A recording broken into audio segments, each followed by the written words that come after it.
I got new little wigs for my microphone, and hopefully they're good, not bad, because they're much different than the ones that I usually get. This could all just be one giant technical difficulty.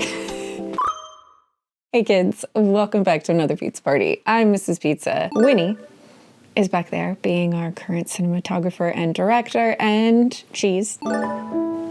If your bet was that Cheese was in the cheese spot, collect your winnings, my friend. You were right. We are here today to do a recent reads. Why? Because I like talking about books. And I assume that you're here because you also like books, you know? So let's talk about some books. I am not necessarily caught up. Don't get it twisted. I have not been that good at actually catching up, but I am closer to caught up than I've been in a long time. We read two, what I'm going to classify as just straight up horror. We read two sci-fis involving aliens. We read one slice of life, one romantasy that broke me, and a satire that I didn't really enjoy. Let's get into this. It's actually quite early. It's a little too early for a Diet Coke, but is it too early? Oh, it's a good one. Oh, that one's like a good temperature. Like it burns. Like very crispy. If you've ever been here for one of these before, you know what the deal is. If you haven't, welcome. I'm so excited you're here. But I am a very moody mood reader. I read a wide variety of genres and topics, and when I get them all together and do a recent read, it's a little bit of a chaos tornado. So buckle up, Buttercup, here we go. The first book we're going to talk about is Knock Knock Open Wide. I read this in a reading vlog. It'll show up over there and I'll have it linked in the description as well if you want to hear more thoughts and feelings on this book and the other books that were included in that vlog. But to sum this up, this is a folk horror taking place in and around Dublin. This starts off with the story of a young woman who is leaving a party. She's driving alone on a secluded road at night when she disappears. Now, you know from the opening of this book that she is going to reappear.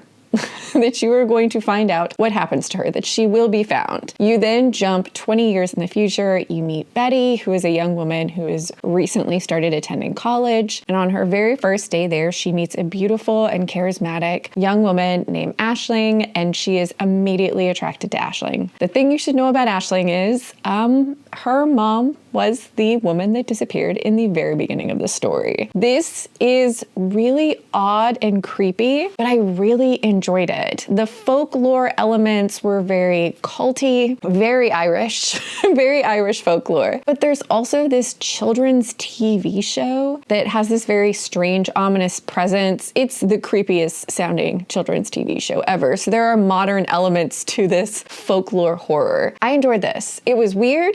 I don't even know if I 100% know what happened, but the author gave me enough that I felt satisfied, and I enjoyed it. Sure.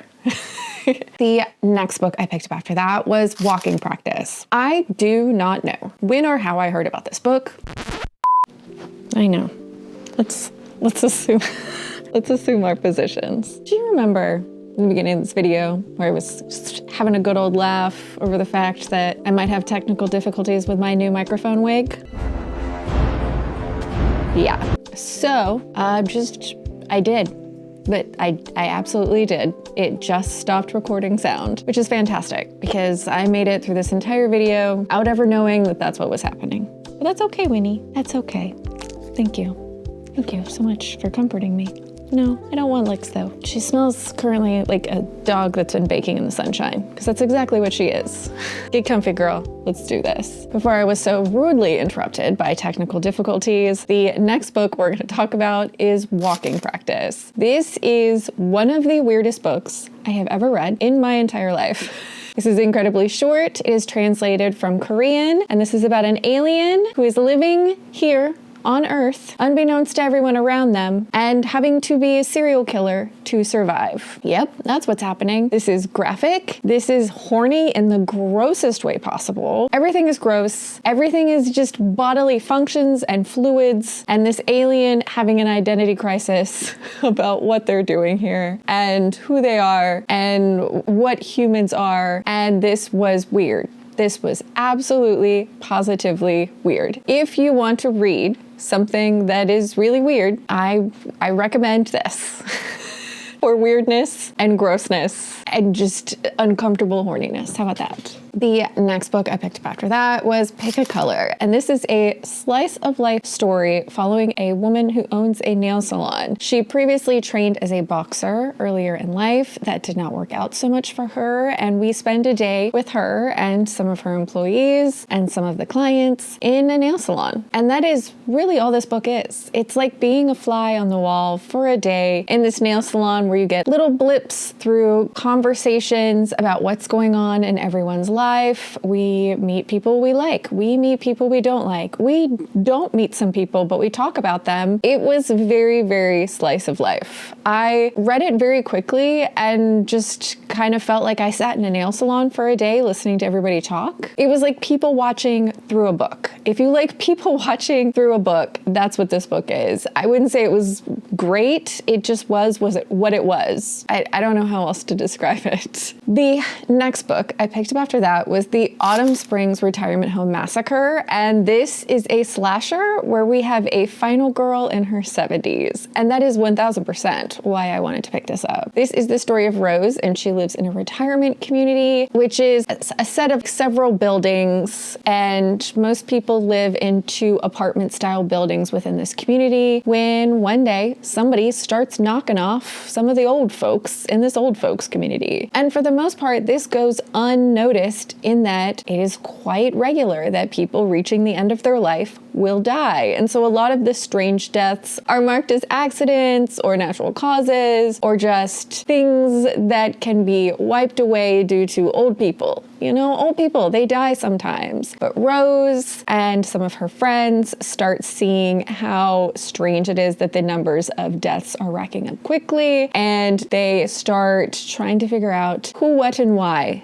of this situation. This is very much a slasher, and it was fun having an older main character in that she has the experience of life. She's not making silly choices, but this is something out of the realm of normalcy, and so both her and her sidekicks, her friends, are trying to figure out what's going on. There are, well, I would say there's 2 side characters I really enjoy, but that's not necessarily true because there's 3 characters that I would all lump together as one character, and then another character. There's a set of 3 sisters that live at the retirement home, and they are super duper witchy, and I highly enjoyed the witchy sisters. But my favorite by far was a character named Tatum, who suffers from Alzheimer's and makes for a very sad but interesting character within this slasher type atmosphere. If you like a slasher and you're always looking for new and innovative ways that authors are attacking the slasher genre, are attempting the slasher genre, then I would definitely recommend this. I thought it was a fun time. Having all of these older people running around trying to not get murdered was a lot of fun, which is a weird thing to say. But I would definitely pick up more from this author. I thought there was some real funny moments, but overall this definitely worked for me. The next book I picked up after that was The Butcher of the Forest, and this book I would highly recommend, especially if you're a fan of dark fairy tale fantasy or you're a T. Kingfisher fan. I feel like if you like T. Kingfisher type fantasy, I think you will also like how this author does that dark edge to their fairy tale fantasy. Our main character is Varys, and she is living in a fantasy world that has recently been conquered by a tyrant. Now, this land sounds like any kind of generic fantasy world, and that they've had many people in power over the years, fights and wars ensue, and somebody else comes, conquers, and puts themselves into a position of power. The tyrant, as you can imagine, anyone that is referred to as the tyrant, isn't the nicest, isn't the greatest, and not everybody really loves him, okay? He's not beloved in any way, shape, or form. But this fantasy world is a little different, as it is surrounded on several sides by forest, but one of the forests is, for lack of a better way of putting it, dangerously magical. None of the locals go into this forest, and many have lost family members and friends over the years to the forest. Well, one day, Varys is unceremoniously grabbed from her home, thrown in front of the tyrant, and he informs her that she is going into the woods to recover his lost children. The tyrant's children have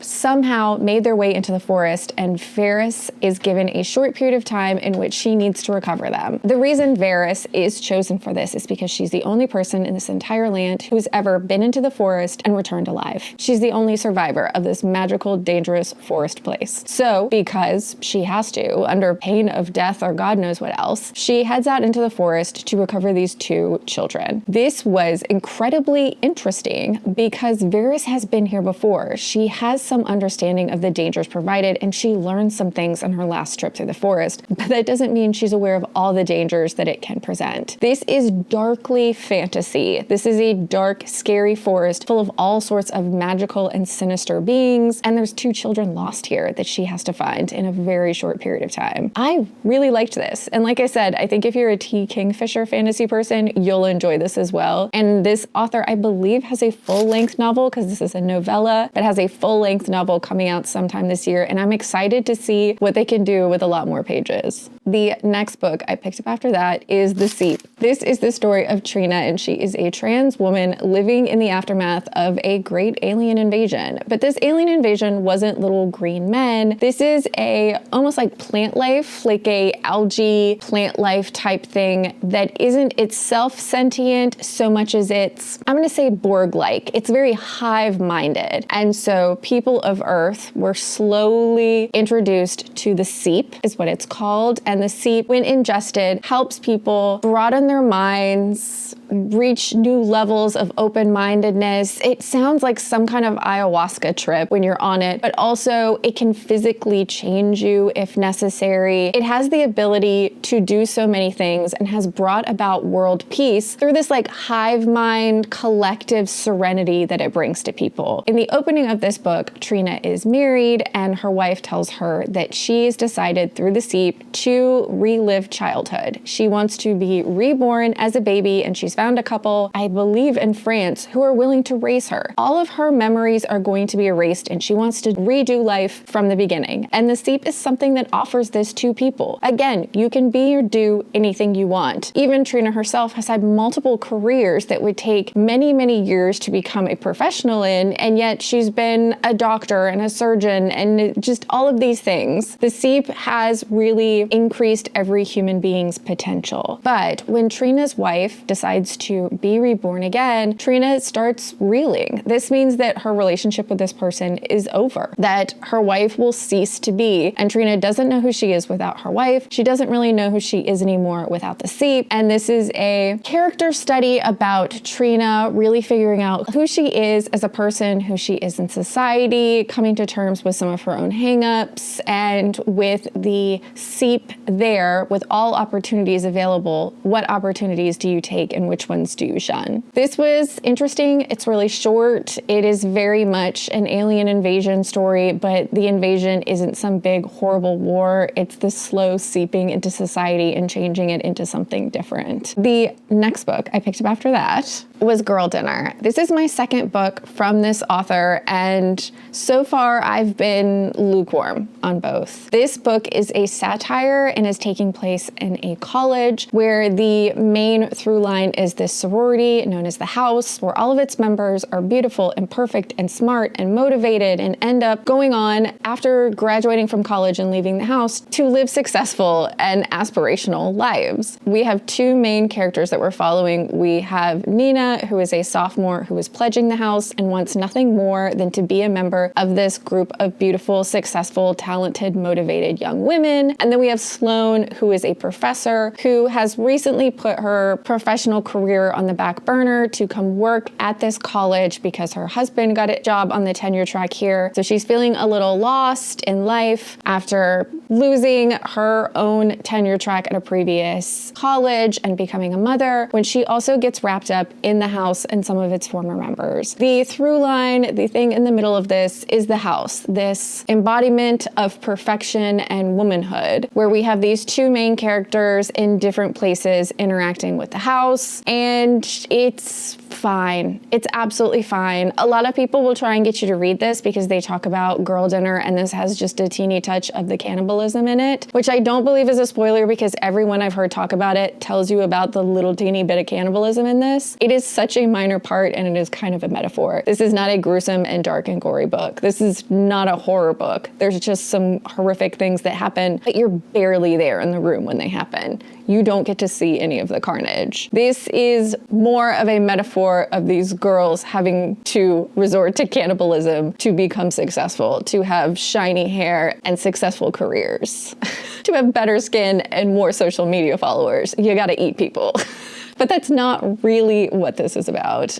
I didn't really end up liking this. It's absolutely fine. I didn't hate it. This is someone that unfortunately just isn't a hit of an author for me. But if you've liked this author's writing in the past, maybe you'll like this one too. Definitely go into this knowing this is a satire about womanhood and sororities and social media and all sorts of things. And the last book we're going to talk about is the one that broke me, Alchemized. If you haven't heard of this book yet, this absolute chunk, this weapon of a book, is a very hefty former fan fiction that has now been traditionally published. This is a Dramini fan fiction, which has been reworked and redone so that it could be traditionally published. I really don't know if you weren't aware of this being Dramini fan fiction in a previous life, in its first iteration, if you would pick up on it. I can't say that because I knew going into it. And so when we met our character, Helena, I knew Helena was Hermione. And even if they described her slightly different, I couldn't help but put Hermione in our main character's role. Let me back up and tell you what this book is about. This is the story of Helena, and she was on the rebellion side of a great wizarding war, but unfortunately, Helena's side lost the war, and the big bad guy has taken power. Helena wakes up sometime after this war has been lost for her side in some sort of magical stasis. She's in a lot of pain, and is quickly found out by the bad guys who did not know where she was. They assumed she was some escaped rebel or had died and nobody knew where she was. But they find her after she wakes herself up from the stasis. They learn pretty quickly that she has some form of crazy magic lock, is how we'll put it, on her brain. Something that she even can't access. Her memories are not accessible to her or anyone trying to get in there and magically mess around and see them. And so they decide that she must have some really big secret locked away in there. So she is given to the right hand of the big bad guy, his first in command,